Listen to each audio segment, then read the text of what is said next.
Oi, meu nome é Márcia Viana, sou psicóloga e nesse momento, como a grande maioria dos brasileiros e a grande maioria das pessoas no mundo, estou em isolamento social. Eis aí uma das atitudes responsáveis da nossa parte diante da coletividade. Agradeço ao professor a gentileza de me convidar a falar sobre a questão da saúde mental nesse momento da pandemia. Uma primeira questão que se coloca para todos nós é o que é saúde mental e que implicação tem na vida da gente. Nunca se ouviu tanto falar sobre Organização Mundial da Saúde. Para nós profissionais da saúde, isto é a nossa Bíblia ou é a nossa referência. Porém, a questão da Organização Mundial da Saúde hoje é pensando acerca o foco, né? O foco é a pandemia. Quando se fala em saúde, o lugar que a gente opera, fala, se constitui, implica entender a saúde integral, não a saúde apenas como ausência de doença. Essa é um equívoco. Tanto que na década de 80, a Organização Mundial da Saúde definia a saúde como equilíbrio entre o biopsicossocial. Hoje a gente já sabe que esse equilíbrio depende de condições tremendas, condições básicas, moradia, educação, acesso à saúde. E a saúde mental está incluída, ela não tá distante, não é outra saúde. Ela faz parte do contexto da saúde integral.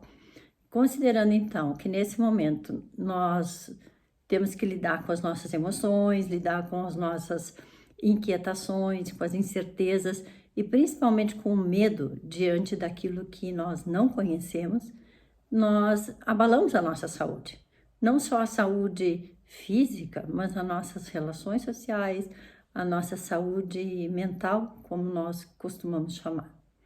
Então, o que eu posso dizer para vocês? Será que existe um antídoto, uma vacina, um medicamento que vá resolver essa inquietação? Sinto, não existe. Quem lida com subjetividade sabe que o antídoto, a vacina, o medicamento, implica em resiliência, implica em força, implica em resolver a casa interna. Se nós nos fortalecemos internamente, ampliamos a nossa consciência, a nossa compreensão de nós mesmos, certamente teremos condições de suportar e de enfrentar ou afrontar uma situação inusitada como essa, de intenso estresse. Então eu pensei em falar sobre isso, falar sobre a subjetividade e falar que a saúde mental requer que diariamente a gente alimente, que a gente nutra com pensamentos positivos, com pensamentos saudáveis, digamos assim. Como é que a gente faz isso diante dessa situação?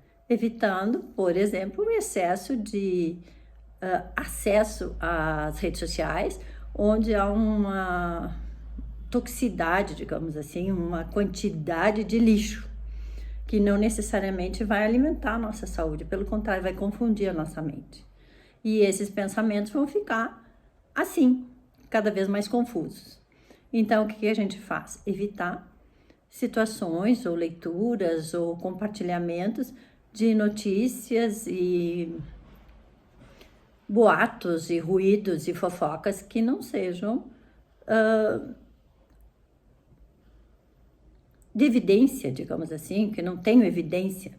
Então, a ciência também está confusa nesse momento, porque a ciência precisa de tempo, ela precisa de comprovação, ela precisa de testar.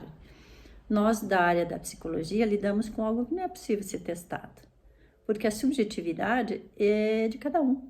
Quando alguém diz que sente dor, que tem medo, que está sentindo pânico, nós entendemos que é verdade, porque isto é o que a pessoa vive. Então, não existe um modo de simplesmente chegar e dizer, olha, vai lá, compra aquele medicamento que vai resolver. Não tem hidroxicloroquina que resolva nessa situação. Não é pessimismo, é a realidade. Bom, no início do século passado, se viveu diferentes situações, não só de guerra, como também de pandemia. Mas naquele momento nós tínhamos pensadores, tais como alguém que para nós é bastante referência, que foi Sigmund Freud. Aí vocês vão dizer, mas Freud explica. Pois é, parece mentira. Nesse momento, a gente quer uma explicação para tudo isso que está acontecendo. E não temos uma equação matemática.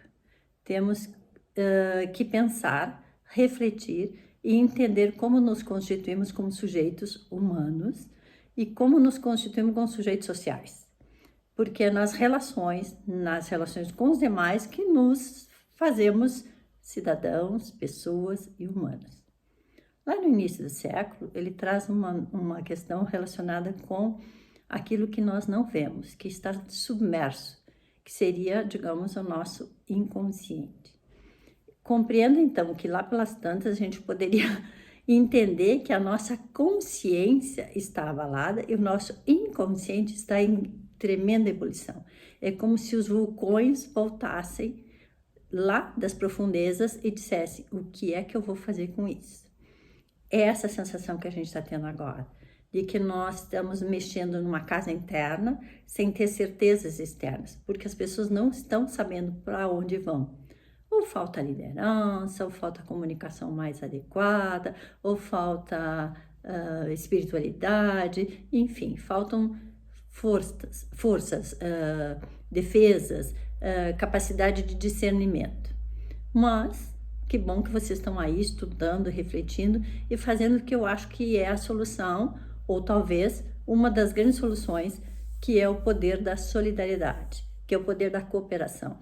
Individualmente, aqui temos, por exemplo, algumas pessoas colocando, eu estou com um jornal aqui na minha frente, que fala, perguntando assim, como a gente vai conviver em tempos de pandemia? Viver com. São experiências novas, porque a gente não ficava 24 horas com o parceiro, com os filhos, com as crianças, com os avós. Estamos todos diante de uma situação que nos confinou e nos colocou num desafio de lidar com as incertezas, lidar com os nossos afetos e com os nossos desafetos. Então, diante disso, o que eu posso colocar para vocês é que nós temos que nutrir a nossa subjetividade, nutrir a nossa casa interna, preparar a nossa mente. E como a gente faz isso?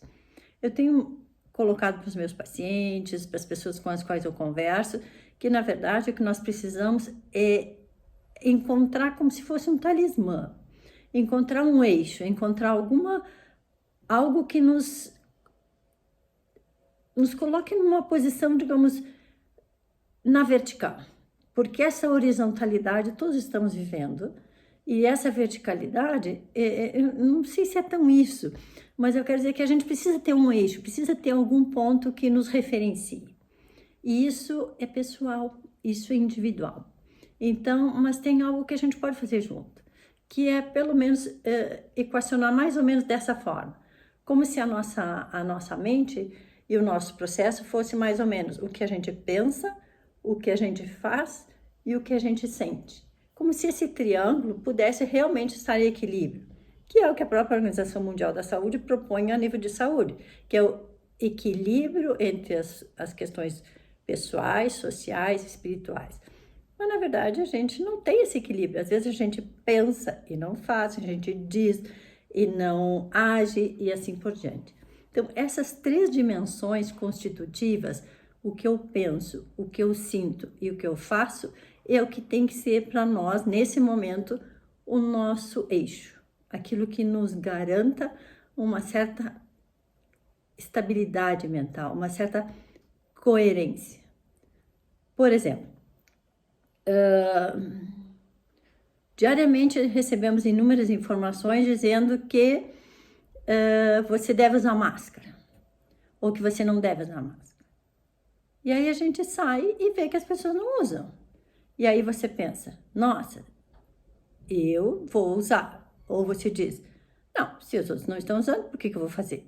Então, você faz algo, pensa algo e reaciona de um modo diferente. Então, a ideia que eu quero dizer para vocês é que não tem uma cartilha única, mas tem orientações. Para a gente manter a nossa saúde mental, nós necessitamos encontrar algo que nos dê uma dimensão ética, estética, humana e que mereça e vale a pena diariamente a gente dizer: por isso eu vou me cuidar e cuidar do outro.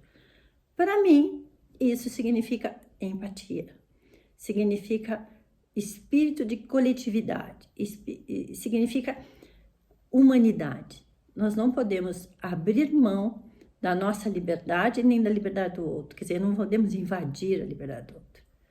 Nós temos que entender que nesse momento somos todos sujeitos a uma situação que não dominamos.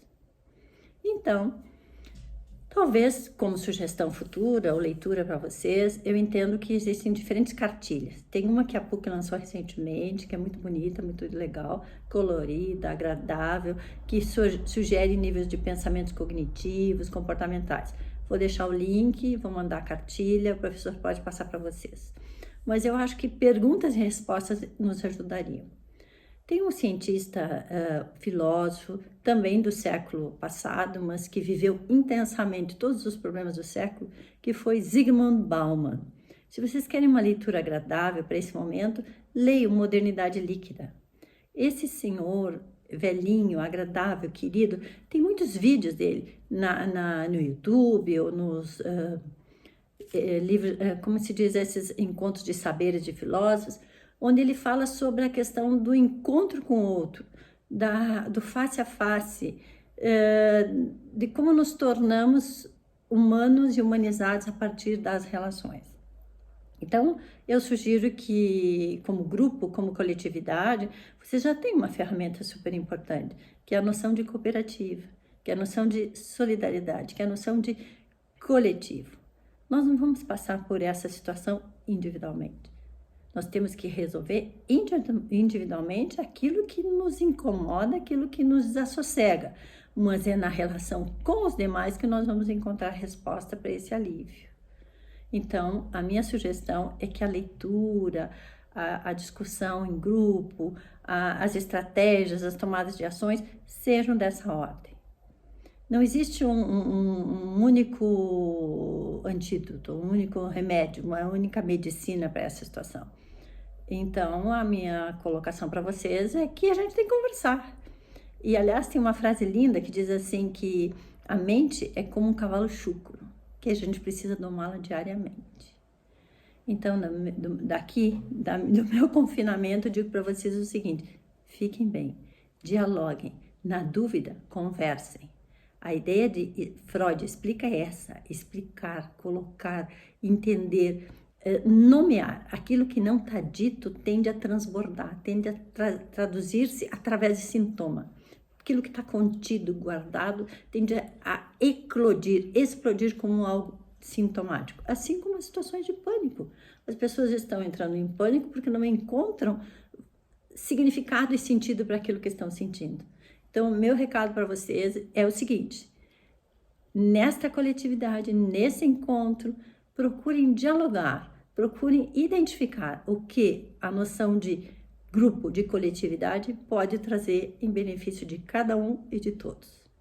Desejo que fiquem bem, que a saúde mental não é algo pronto, a gente vai cuidando diariamente, mas eu acredito que quanto mais a gente desenvolver as nossas fortalezas, a nossa resiliência, nós vamos ter capacidade de vencer a situação.